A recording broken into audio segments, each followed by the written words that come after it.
Hi, it's me again with Corel Raw Tips and Tricks. And while that video was loading, I thought of another way to make it a little bit better.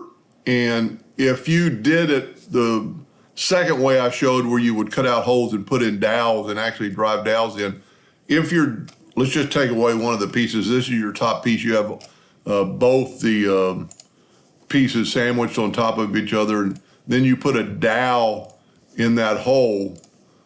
And while you're putting clamps on it or pressure on it to hold it together, if your dowels would be recessed down into the wood just a little bit, maybe like a 1/16 of an inch, and then after it's dry, if you will take some yellow wood glue and put in that hole on all three of them and kind of wipe it off with your finger, and then take your finger and wipe it off with a rag, and then use an orbital sander around the area. And what's going to happen, the sawdust from the MDF is going to blend yellow wood glue dry clear.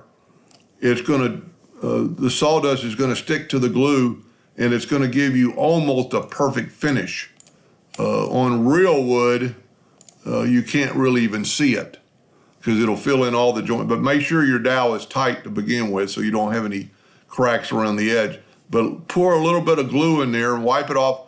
Let it dry for just a couple of minutes, and then start sanding it. And if it moves some of the glue out of the way, just add a little bit more and keep sanding it, and it'll kind of blend in and make it all look like a piece of MDF. And then when they prime it and paint it, they should be good to go.